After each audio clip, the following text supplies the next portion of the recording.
All right, and welcome back to another episode of Who's Lifting Today. I'm here with Holly Priestland. Holly, thank you so much for being on the podcast.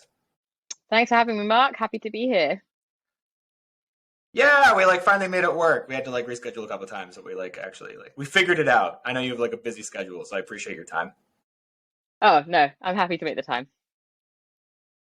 Awesome. So we're going to be talking a little bit differently about strength training. We've talked about it in terms of physical health here, mindset, etc. I kind of want to talk about it on how it affects the brain, and specifically for just strength training and exercise in general. For someone who is training, well, first introduce yourself before we dive deep into that. Let us know kind of what you're all about. But I really want to talk about how training affects the nervous system, brain health, etc., and then kind of go from there. It'll be such a cool topic to talk about, Mark. And I think it's really under discussed in relation to exercise in general, so it'll be cool. But yeah, so I'm Holly. I'm the third prong of the Be Well Cartel. I know you've already had Jillian and Olivia on the podcast. Yeah, the other two as well. Great episodes. Completing the set today. Yep. Nice. I'm a nutritionist and a strength coach, and I'm based in the UK at the moment, but I was actually based in China for the last 9 years before COVID happened, basically. Okay. Yeah, I'm mainly working with women, and we're mainly working on kind of healing relationships with food, exercise, and body image. So that brought me into a lot of focus on the mental health side of things as part of that. I'm a very why-driven person. And so I was looking into the mental health side of things, and I was like, but why? Why does that happen? And that took me to the neuroscience side of things. And so at this point in time, I'm doing my master's in psychology and neuroscience. And as part of that, I'm kind of trying to focus on eating behaviors, eating disorders, and exercise and how it relates to mental health. So it's been a fun ride. And then my other sort of on the side, I also work with quite a few MMA fighters and martial artists for sports nutrition. Okay, so really just a jack of all trades, all over the place kind of thing. Does many, many things. That's awesome. No, I appreciate that. And I appreciate that, I agree, this topic is, I want to say, almost never discussed. And if it's discussed very loosely. I think is also oh, it's, and yeah. And I think that's something that we can definitely dive into today. Totally. And it's interesting because I think there's a big movement these days towards finding other purposes for exercise and strength training other than controlling body shape, right? Which I think is a really positive direction to go. And yet you would think that the mental health side of things would be a great focus for that. And yet it's really not talked about much at all. I think there's a big focus on the physical health side of things, which is great. We love physical health, right? Mm-hmm. It's fantastic. Your brain is kind of part of that physical health. But then also our mental health has a huge impact on our physical health, and our physical health has a huge impact on our mental health, and that has a huge impact on our quality of life, right? So yeah, I'm happy to open up that conversation. Yeah, no, I agree. I think one of the reasons it's not talked about enough is honestly just because people don't know. That's the in terms of how the nervous system works. I know I didn't learn that in my training certifications. I'm probably going to misuse some terminology here, so keep that in mind. But in terms of the neuroscience aspect, I just think that's not talked about by really any trainers. I know I didn't learn that in my certifications or even in my degree to a healthy length. So that's, very happy for you to fill that gap because I think it's one we need to talk about more. Let's talk about when you're exercising. Someone who's exercising consistently, they go from never exercising to exercising. What are the changes they can expect in their, and I'm going to use some terminology maybe wrong here, but in their brain and their nervous system, what are things that they could benefit from a mental standpoint? Yeah, cool. I mean, let's do some definitions so that we can use those words kind of as we go throughout the rest of the conversation. So please, I think yes. Today we can talk about brain, and we'll talk about brain as kind of the physical organ of our brain and what's happening in there. And I think we can talk about mind being kind of the mental side of things, the consciousness that's existing within that brain, right? So I think we've got those two aspects. And then as you mentioned, we've got the nervous system, Sure. Right? So we've got different aspects of the nervous system that are going on there. So if we're talking about someone who's just getting into exercising, never exercised before, now they're starting exercising, like what changes are they going to see? Well, maybe they won't see Mhm. anything, but what changes are going to be occurring? Yeah, yeah, yeah. Yeah. So if we think about it on like the brain, like the organ level first, right? So a few different things, but one of the most important changes that they found from some people getting into exercising is a change like in an area of our brain called the hippocampus, which is cute. It's basically cool. It's like hippocampus means seahorse. And so it's like a little area of your brain that kind of looks like a Nice. seahorse, apparently. And it's like pretty deep in the middle. If you want, I can show you on my little brain model for people who are watching at home, or they can just Google it and look it up. It's a little like seahorse bit of your brain that's like right in the middle, and it's really important for memory and it's really important for mood. And so they've Okay. shown that this area of the brain like changes uh, as a result, not even of a lot of exercise. Like this will happen as soon as you start exercising. And if we think about like mood, that's fantastic, right? Like we can be working out, we're getting like physical changes in our brain that are helping our mood. That's going to help with your adherence to the new behavior, because it's like, oh, cool, it made me feel good. Like I want to go back and do it again. Um, Yeah, I feel better. it's also Yeah. just going to help you outside of the gym as well, which is awesome, right? So we've got that on like the brain changing side of things. And then from a mental health perspective, it's just like the effects are just undeniable. And they've investigated this um, in terms of like actual treatment for mental health conditions. Like they're looking at a lot of that at the moment. So depression for like anxiety, depression, but also more serious disorders. So like schizophrenia, bipolar disorder, major depressive disorder. And it's been shown to be incredibly helpful in all of those. And in some cases, as effective as antidepressants, which is pretty crazy. Yeah, no, I mean, I'll, you know, I'm not the expert here, but I'll speak to my like personal experience. Is that like, so for me, I've been open about this in previous podcast episodes, but like, I've had like chronic depression for like about 10 years now. And I've like tried like a variety of things in the past. And honestly, like the number one best thing that has helped me has been exercise. Like in terms of like day to day, like feeling good. Like this is not research. This is an N equals one anecdotal experience. But personally, I've noticed that like in when like times were tough, like that's been the one thing that's like really helped me. Like more than medication, more than like therapy, like more than, not that those people shouldn't do those things. Those things are still valuable, but like for me, exercise was like the number one tool for sure. One question I was going to ask you is in terms of like mood and feeling better for exercise. Do we know yet if there's like a tolerance? Like if I do too much training, does that go away or have like complications? Um, like if I train 7 days a week for 2 hours, is my mood just going to keep getting better? Or is it kind of like, can you go too far with this? Well, I mean, I think a lot of that depends on intention, right? Sure. So, oh, sorry, my video, it says my video is gone. Is it there on your side? You're fine. Oh, okay. Yeah, you can keep going. It's fine. All right. Um, so yeah, I think with that, it depends a lot on intention. Like what's the reason that you're going 7 days a week now? Because if we're getting into like anxiety around workout territory there, and that's why you're going 7 days a week, or if it's like I need to control something like control my shape or control my mindset, um, then we're going to be getting into territory where yeah, you're not going to get the same mood benefits because it matters how you think about the action, not just the action you're doing. And the other thing you mentioned, which is Okay. important, right, is that exercise can be therapeutic, but it's not necessarily therapy. Um, and Mhm. so I think if people rely only on exercise and don't also like address sort of like the underlying stresses or the underlying thought processes that might be leading to that sort of cycle in the first place, then the effect of exercise might also be temporary, more in the moment than long term. So I think a combination of both is good. But if you don't have access to Okay. therapy, then cool. Like maybe exercise is a way more accessible way for you to be doing some mood improvement.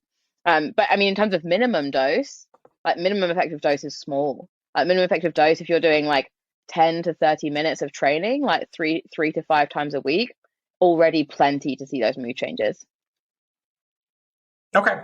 That's good to know. Yeah, I always try to like clarify that is that like while it does benefit me, I'm not saying don't go to your therapist, just go work out is like not the like I want to be like very clear on like my messaging there. That it's not like I'm not trying to say it replaces one. I'm saying it like helps on like a day-to-day basis and like helps improve. So like that, I just want to thank you for the clarification. I appreciate that. For yourself, one of the things I want to say is like, let's say someone hasn't worked out yet and they want to use exercise to like improve their mood. Is there like a minimum that you would recommend for like a new lifter or someone who's new to exercise to get these mood changes? Like what's the, what does the research say in terms of like the minimum effective dose?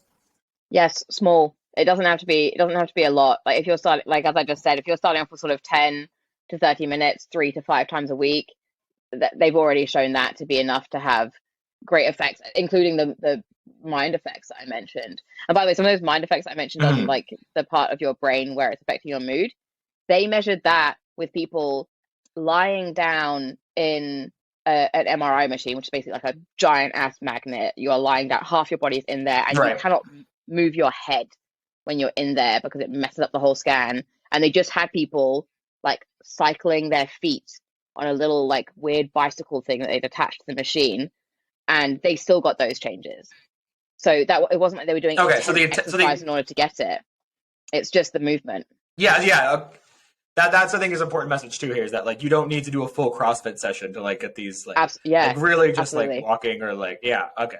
So that's what I want to make sure as well because sometimes I worry that like at least in the fitness world that there's a lot of like very aggressive messaging, no pain no gain, things like that you have to like gun for it to get the results you want. But this sounds like this is one of those things that like hey, if you want to use exercise to improve your mood, this is not a no pain no gain weekend boot camp earn the sunrise at 4 a.m. kind of training that like you will get benefits just by like getting into it pretty much at any level is what it sounds like. Absolutely, completely.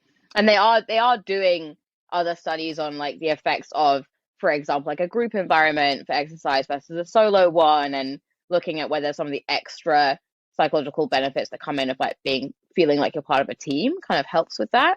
Um, Mm. but in terms of just like the physical effects of it, yeah, it doesn't need to be intense. And of course, like, I know you talk about this too, like intensity is relative. So like work Sure. with from where Absolutely. you are now to like the next step up. You don't have to look at, even if you looked at one of the studies and you're like, oh no, but in the study they did 30 minutes 5 times a week. Like I can't commit to that. I'm not going to be able to get the results. It doesn't matter. They have to pick arbitrary numbers to test it in a study. Um, Mhm. and they have to standardize it. But for regular people, as long as you're increasing your movement from where you are now, with the goal of like feeling good whilst you're doing it, you're going to be in a good spot. Okay. Yeah, I think that yeah, no, I appreciate you letting us know that like it's not about like matching what the study says. It's just about like getting more movement than like what you were getting in before, which I think is good. Is that we don't need to be perfectionists about this. Is there anything that we need to watch out for in terms of training to improve our mood? Like, is there ways that it can like go wrong, or is there something that we could do in training that would be negative towards like the mind or the brain, or is it kind of like just kind of pick whichever exercise you like and enjoy and kind of see how it goes? Yeah, I mean, I think that's the starting spot, right? It's like, what kind of movement do you like? Start with that. And if the kind of movement you like is like putting on a song in your kitchen and dancing for 5 minutes every day, like, great, start with that. And like, if Okay. you want to work towards strength training, or like super awesome, right? Because we know there are extra benefits to strength training, like your bone health, and like that sense of achievement that you can get from it, and also the sense of empowerment you get from being able to do things you couldn't do before. Like all that stuff feeds in too, and it's really cool. And then on a strength training basis as well, like the way you get stronger is by that your brain forming better connections with your muscles. Like that's literally how strength works. And so Mhm. like you can think of it like that too when it comes to strength training. But yeah, like if you just want to move, then the movement you like will be the one you stick to. So if you don't like strength Yeah. training, we're not telling you have to do strength training in order to get like good brain and mood benefits. Like do something that you'll do. Yeah, actually, that's like one thing that I think is important to talk about is that in terms of improving mood, I know for like myself personally, so strength training puts me in like a really, really good mood. Like I really enjoy it. It's like a very high net positive for my life. Whenever I got into running in the past, I would feel awful. Like that whole like runner's high that people would talk about. I just not only did I like not get it, but I would get like to the end of the 30-minute run and I would be like, I feel the worst. Like, I don't like this at all. And part of that was probably because I'm like not good at it, because I don't run very fast or very far in that 30 minutes time. Is there anything to speak from like the mind brain perspective on like why that might be?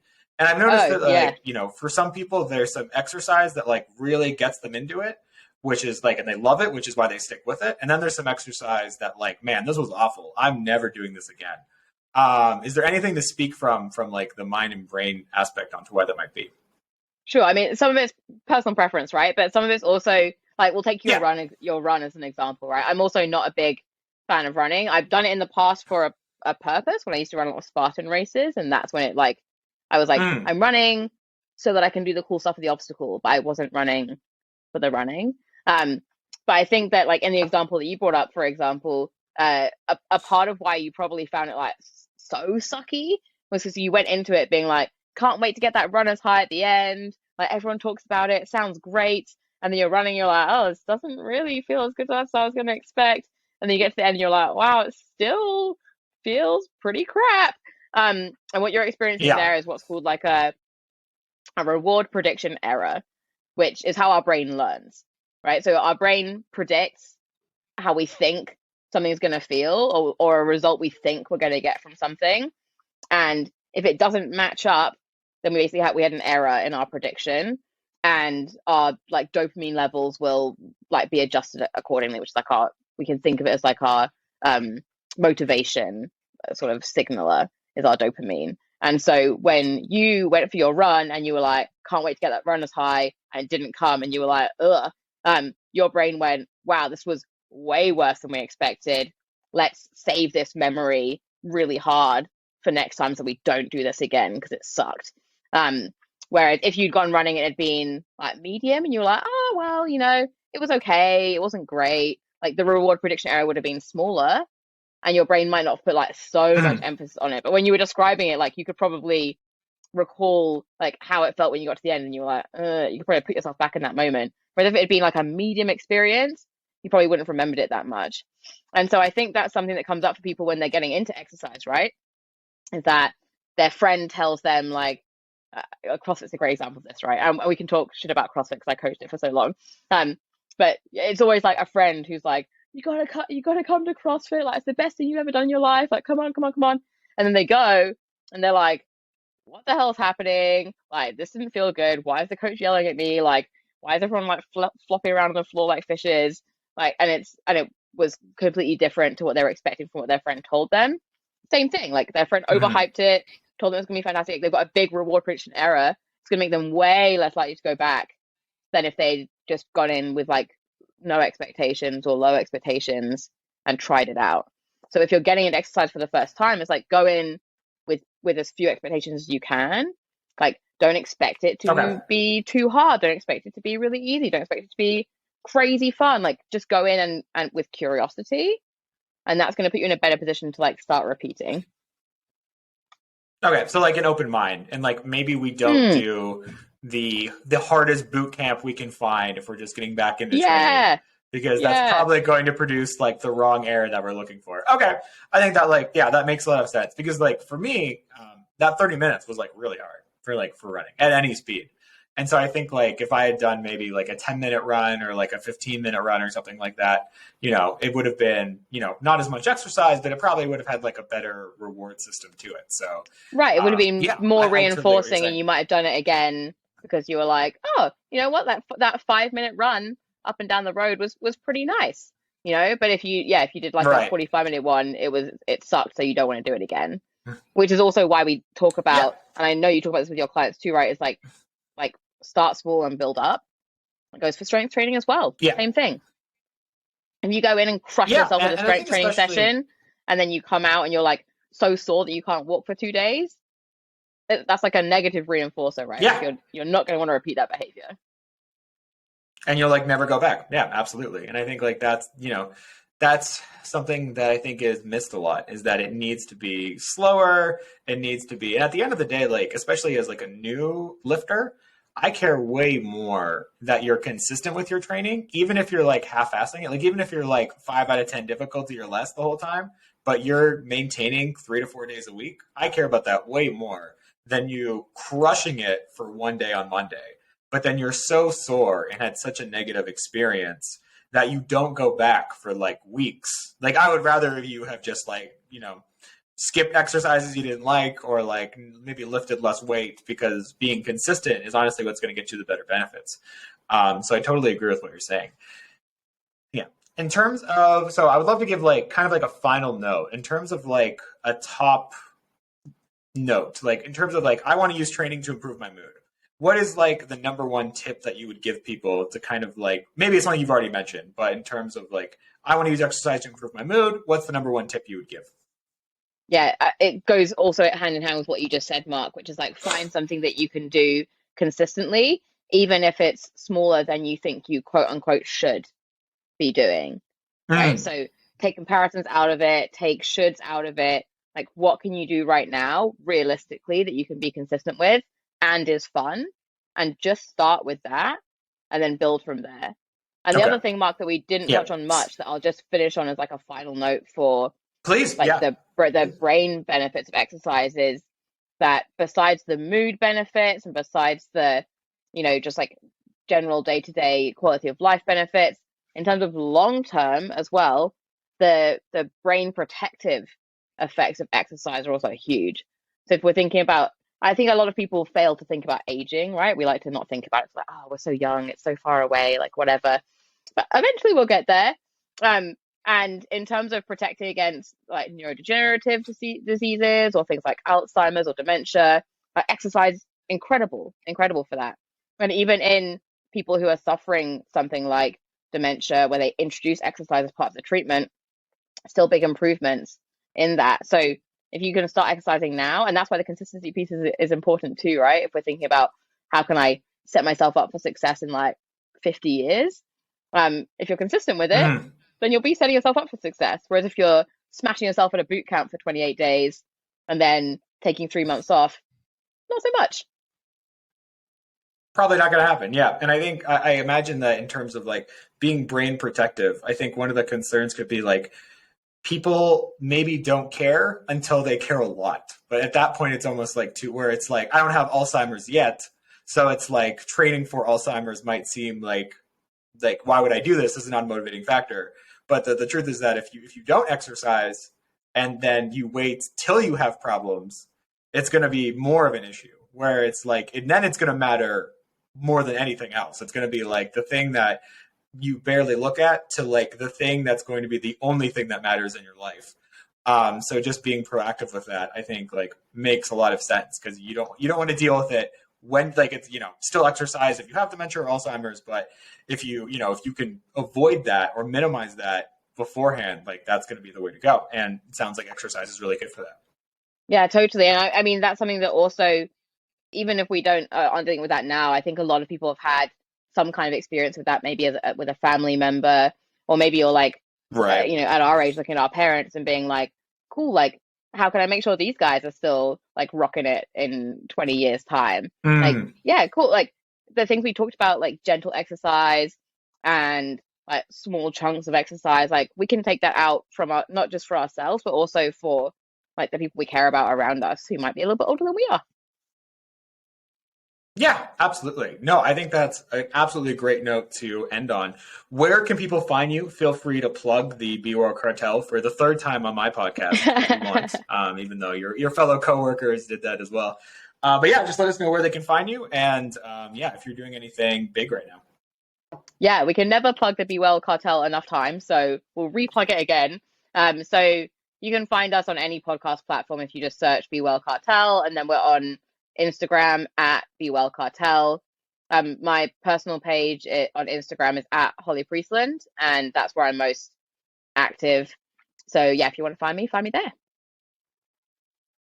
Awesome. Thank you so much, Holly, for sharing on a topic that we haven't discussed enough on the podcast. Yeah, thanks for bringing this up because this is not talked about enough. Yeah, thanks for giving me the opportunity. All right. And thanks everyone else for listening to another episode of Who's Lifting Today.